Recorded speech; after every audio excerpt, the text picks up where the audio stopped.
सभी ब्राह्मण बंधुओं को प्रणाम। एक आईएएस का बयान आया और उससे ब्राह्मण समाज आक्रोशित हो गया। ब्राह्मण समाज इस बात पर भी आक्रोशित होना चाहिए कि वो जिन विचारधाराओं को पोषित करता है, जिनका पोषण करता है, जिन्हें अपना लोकतांत्रिक समर्थन देता है, वोट देता है, उसमें कितनी विचारधारा उसके साथ खड़ी है। क्या हिंदूवादी विचारधारा उनके साथ खड़ी है विरोध करने के लिए उसका? क्या भाजपाई विचारधारा उनके खिलाफ खड़ी है आईएएस के? अगर खिलाफ खड़ी है तो वो फिर पद पर कैसे बना हुआ है? क्या समाजवादी विचारधारा उसके खिलाफ है? अगर समाजवादी है तो फिर आंदोलन क्यों नहीं? क्या धर्मनिरपेक्ष विचारधारा उसके खिलाफ है? कौन सी विचारधारा है जिसे आप पोषित नहीं कर रहे और जो वो ऐसे लोगों के खिलाफ खड़ी है? ये आपके लिए चिंतन का विषय है। ब्राह्मणों को अपने जो समर्थन देने के तरीके हैं या जो उनके राजनीति करने के तरीके तौर तरीके हैं, उन्हें बदलना होगा। अपनी मानसिकता को बदलना होगा। उन्हें समझना होगा कि जो साथ खड़ा होगा हम उसके साथ खड़े होंगे। सबसे पहले सभी ब्राह्मणों को एकजुट होकर, एक आवाज़ बनकर, एक झंडे के नीचे, एक विचारधारा के साथ, एक पार्टी के साथ, अपने ब्राह्मण राजनीतिक विंग के साथ आगे बढ़ना होगा। तब दिखाई देगी ताकत और तब ऐसे लोगों के हौसले इनके दिल में दफन हो जाएंगे।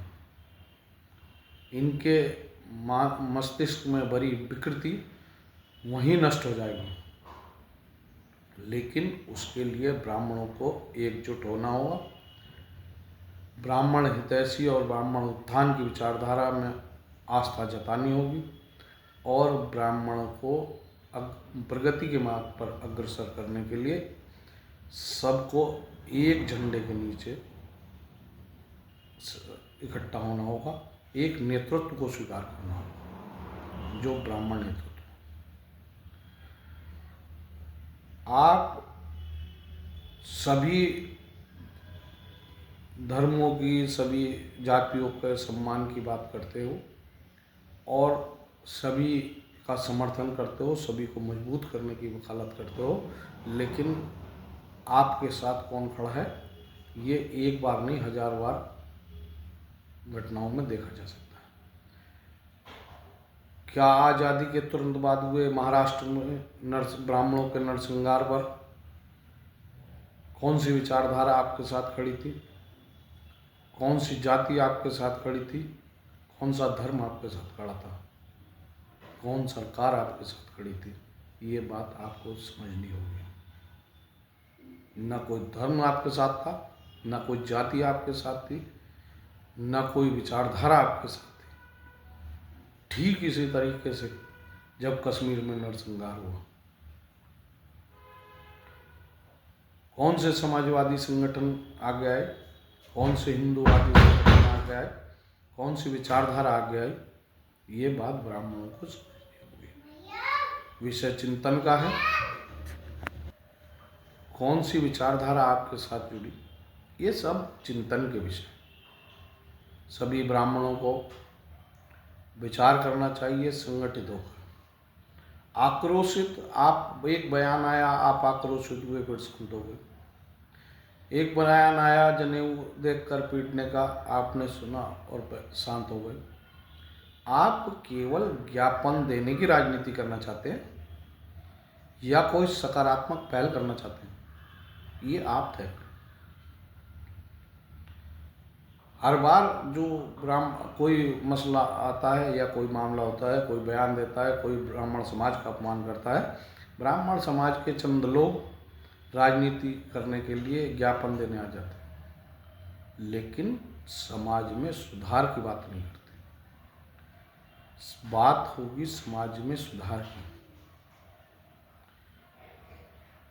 समाज में आई कुरीतियों को दूर करने से समस्याओं का समाधान होगा। और ये सब तभी संभव है जब आप एक ब्राह्मण हितैषी और ब्राह्मण उत्थान की विचारधारा में आस्था रखें, एक नेतृत्व जो आपका मार्गदर्शन करे, और जो भी विषय आए उन पर कड़ी प्रतिक्रिया कैसे दी जाएगी वो तय करें। उत्तर प्रदेश में 17% ब्राह्मण हैं, उसके बावजूद याचक बने हुए हैं। मध्य प्रदेश में भारी संख्या में ब्राह्मण हैं, लेकिन एक आईएएस इतनी हिम्मत करता है कि जो ब्राह्मणों के ऊपर, ब्राह्मण बेटियों के बारे में इस तरीके की टिप्पणी कर देता है, इतनी हिम्मत उसमें आई कहाँ से? अगर आप का अपना राजनीतिक विंग होता, अपना राजनीतिक दल होता, तो आप ये समझिए कि संसद में कोहराम मचा होता।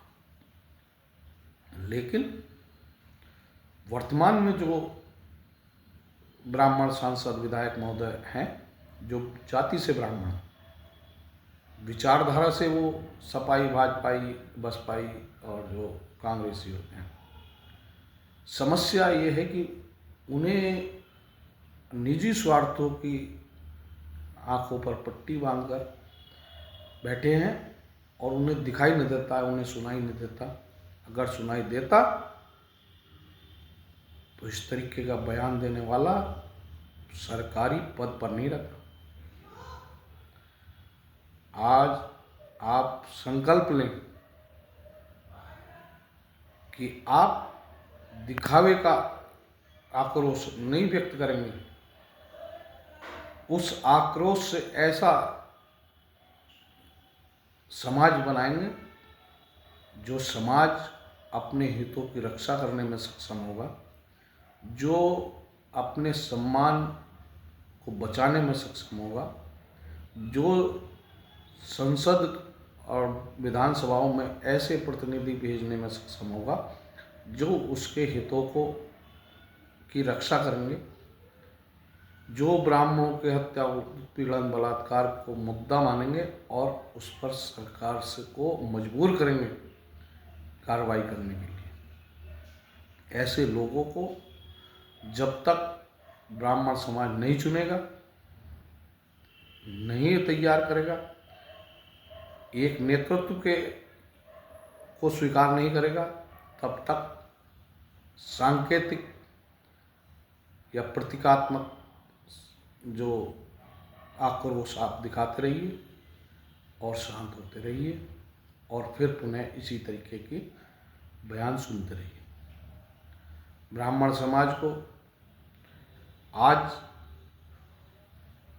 ये बात तय कर लेनी चाहिए कि आज के बाद हम संगठित होकर समस्याओं का समाधान करेंगे।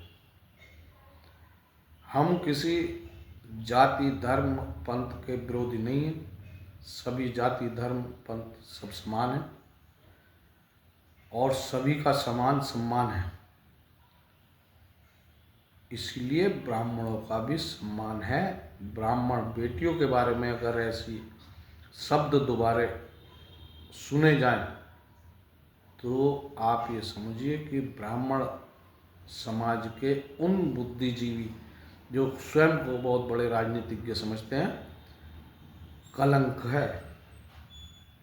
आगे फिर मिलेंगे, फिर बात होगी। जय हिंद, जय भारत, जय संविधान।